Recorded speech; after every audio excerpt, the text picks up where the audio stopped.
Good afternoon and good morning, Canada. My name is Anthony Alford from ABC Life Literacy Canada. Welcome to this special live broadcast, actually live broadcast number 2 here at the Skills Canada National Competition 2014. The trade show floor at the International Centre here in the Greater Toronto area has converted into a competition floor. We have some of the brightest and most talented young people in the skills trade that are competing for an opportunity to move on to the global competition in 2015 in Brazil.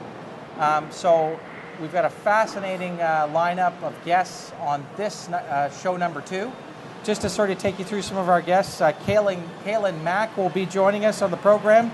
Kaylin's a former competitor and an alumnus of Skills Canada National Competition.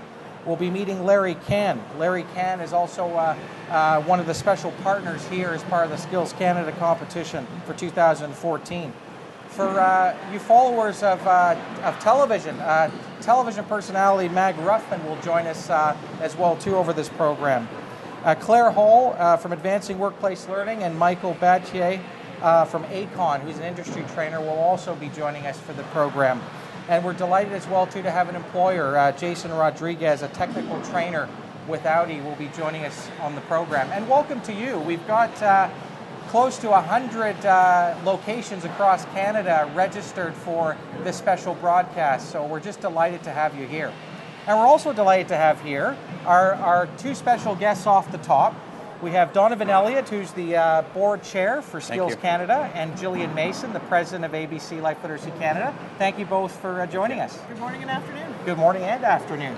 Good afternoon. So much buzz around here. I mean, I've just been here since the early morning hours, but to see the crowds coming in, Donovan, for this now the 20th anniversary of the skills competition, as the board chair, it must just make you delighted. Oh, I'm just so excited. I just can't believe it's been 20 years. I haven't been involved with the organization for 20 years, but you know, every year it gets bigger. It's just so amazing. You just take a look out back here and see what's happening, the joy on kids' faces. We know we're making a difference. We're changing kids' lives. They're getting the opportunity to try it. We have 40 different try-it-trades going on here. We got 10,000 kids coming here to see it. We got 500 competitors.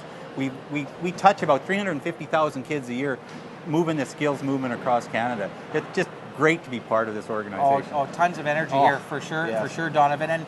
And the theme, as I understand it, for this year's competition is essential skills as well too. Something that you're very familiar with. Oh yeah, I'm a tradesman by trade, and essential skills are very important for me. You know, as an electrician, you use all 9 of them for everything you do: communication, teamwork, math skills, you name it, you're there. You know, you got to document read, you got to do it all, right? And today we highlighted the essential skills in all the areas. So if people go around, they can look and say, I wonder what they did there, but we highlight what the essential skills that the kids are using. That's so right. Then they're all of a sudden, oh yeah, I use this every day, and people are all of a sudden going, oh, you need essential skills for everything.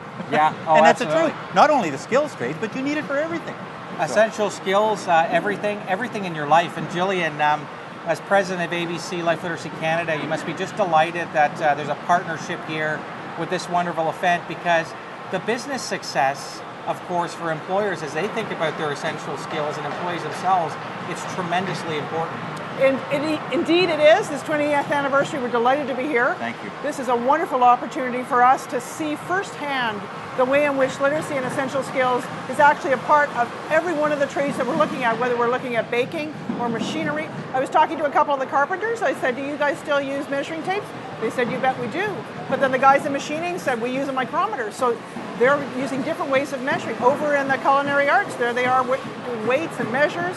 And I'm looking at the guys who are the electricians, reading those plans and the blueprints in the carpentry department.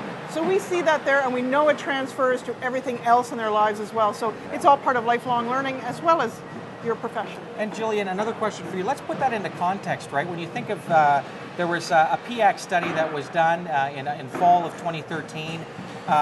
Where did Canada fare in terms of its literacy and essential skills? This is a tremendously important thing for all Canadians to realize at this time. Last year in October, the Organization for Economic Cooperation and Development released statistics that showed that Canada is not in the top 3, it's not even in the top 10 in terms of literacy and numeracy.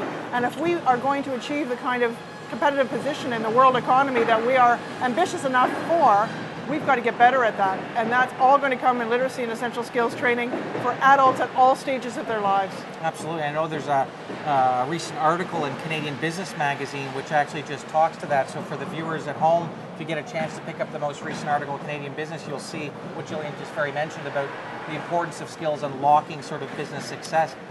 Donovan, for you, just maybe one last question before we depart.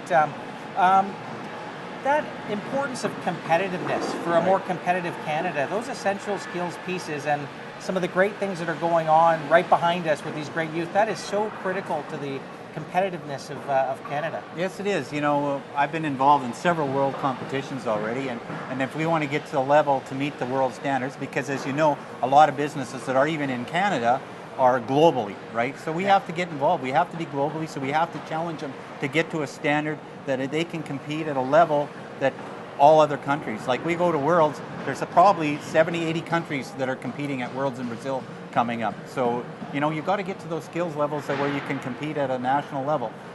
We were very happy just for them to try it and experience it, explore it. That's why we have the triad trades. But at the same time, if they can excel, and it's very similar to the Olympics, you're not going to get to the gold unless you practice and practice and practice, but you got to have a heart for it. You got to love what you're doing. Absolutely. Well, certainly in Olympics, as the skills trade and youth across this country are displaying it here at the 2014 Skills Canada National Competition.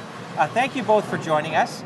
Coming up in the next segment, we will learn from Jason Rodriguez, who's a trainer, an automotive trainer with Audi. And so we'll listen to him in the next segment. You're watching a special broadcast of the 2014 Skills Canada National Competition. We'll be back after this commercial break.